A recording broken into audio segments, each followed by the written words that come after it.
ex-wife cheated on me, and my daughter is trying to salvage our relationship against my will. Today I have two stories for you that both include deceitfulness. If you don't know who I am, I read daily stories of some of the most entertaining, drama-filled stories on the whole World Wide Web.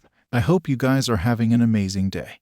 And let's jump right into story number 1. I'm a 50-year-old male, and I found out that my wife, who's 49 of 20 years, was having an affair. I was completely hurt over this and have started divorce proceedings. Obviously, this has been hard on our 4 children, but I cannot spend the rest of my life with someone I can't trust. Before we got married, my wife's family had money and demanded I sign a prenup. I had no problem, but since then, the family's money has been lost due to bad investments and lawsuits. My wife was a stay-at-home mom for the majority of our marriage. Our youngest child is 19, and because of the prenup, she cannot get alimony. In short, my wife will be screwed. The only thing we own together was our house, and while it's paid off, my wife won't be able to afford the upkeep or HOA fees, so she will effectively be homeless. I have no intentions of giving her any type of support for any reason. Since serving my wife's divorce papers, I've refused direct contact, as my lawyer has advised, but she's now playing dirty by getting the children involved.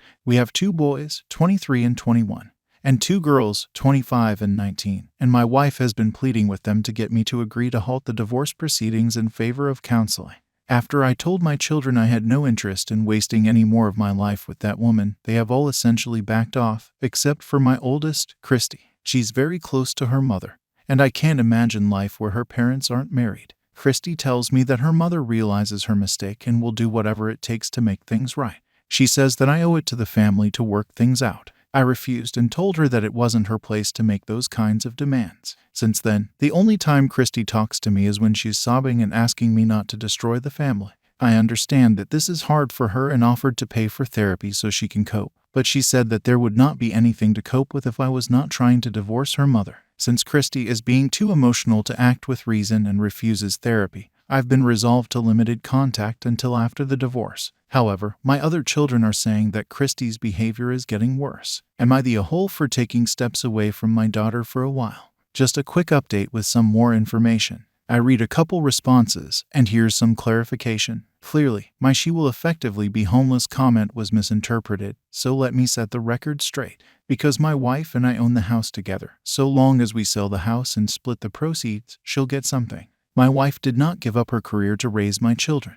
We could have hired a nanny, but she did not want that and chose to be a stay-at-home mom for our children. Because of her family money, she was getting a monthly allowance from the estate, plus I paid for a housekeeper to make things easy for her. Once my wife reached 30, she started getting a monthly allowance from the family estate, and the prenup addressed that, so I could not claim half. In exchange, she could not get alimony. I did not want my children to get involved in the divorce. My wife decided to do that and even brought up the reason why as a form of preemptive strike. I only talk about the divorce when someone else brings it up, which Christy wants to do all the time. I'm not abandoning my daughter, I'm just lowering contact with her until the divorce is finalized because she's not letting up on trying to pressure me into taking her mother back and refuses to go to therapy that I will pay for. Also, the comments asking why my wife cheated are a little offensive. I don't know how that changes anything or that I should care. However, the guy that she cheated on me with was younger, looked like he could not be any older than 30. So take that information and do what you will. One more final update for you guys. I just wanted to say I was very grateful to all your kind words and support and how to deal with my daughter. I decided to follow some of your advice and have a scheduled sit down with her to explain what's going on between her mother and me. It's not her fault, and I simply can't ever go back to that woman who deceived me in such a big way. I told her that I try to be as forgiving and empathetic as possible, but I will not ever tolerate people who are liars with malicious and selfish intent and try to cut them out of my personal life as much as possible. I was very calm when I said this and tried to be as loving as I could to my child, but it did not work. Christy ended up breaking down again, trying to convince me to not divorce her mother and just forgive her. I refused, and in the end, went no contact with Christy for a little bit. I only spoke to her again 2 days before my daughter Jane's 20th birthday. It was a text message asking her not to bring up the divorce since this was going to be the first time my wife and I would be in each other's presence since I filed. I sent the same text to her mother, and I did not hear anything from either one. On Jane's birthday, things were a little tense and awkward, but I thought it was going good until my wife decided to be passive-aggressive with a speech about how good it is to have family together during important events.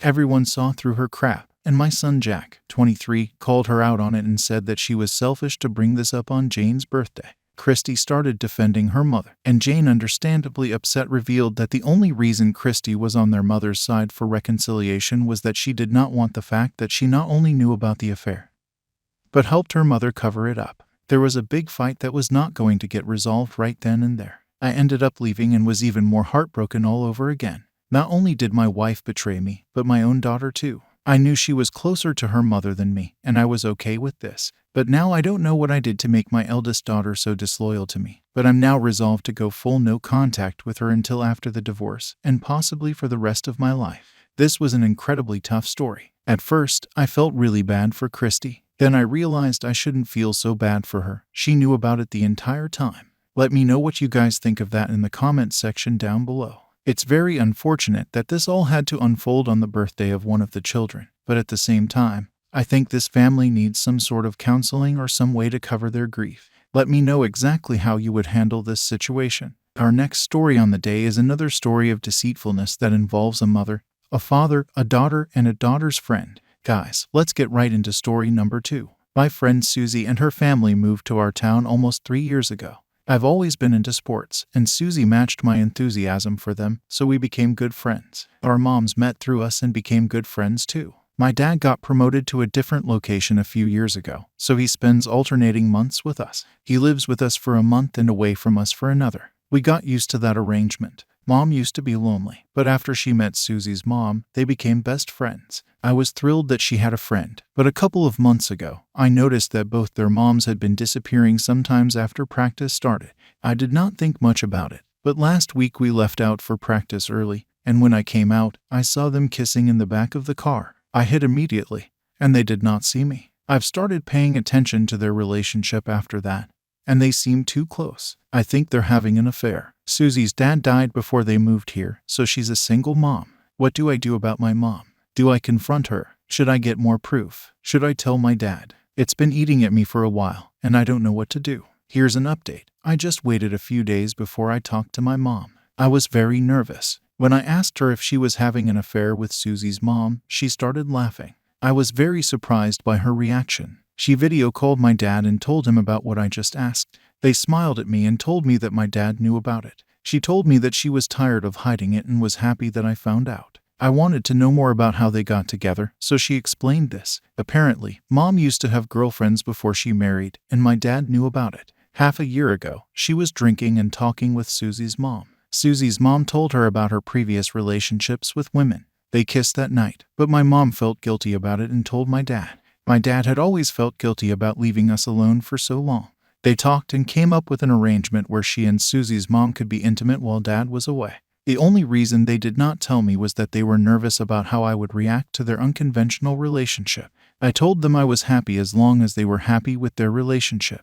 They wanted to know how Susie would react, so they asked me if I would tell her. I told them I'd try to find out. Several comments indicated this was the case, but it still surprised me. I'm happy that my mom found a partner since she felt lonely whenever my dad had to leave. Thanks to everyone who offered advice. Wow, that would be a bombshell of news for a kid who just seemingly ends practice, walks out to the car, and sees her mother making out with another mom, her best friend's mom. In fact, she thinks she caught her mom red-handed, and she has to get it off her chest, only to find out that it's okay. The dad knew about it the whole time, and they're in an open relationship. Well, at the end of the day, as long as they're happy, that's what matters. And I'm glad that OP's mom doesn't have to feel lonely since OP's father is always away on business trips. It seems she found a way to cope. Let me know what you guys think of this story in the comments section down below. How would you break the news to your kid that you're in an open relationship if they caught you kissing their best friend's mom? I hope everyone has an amazing night. I'll catch you on tomorrow's stories.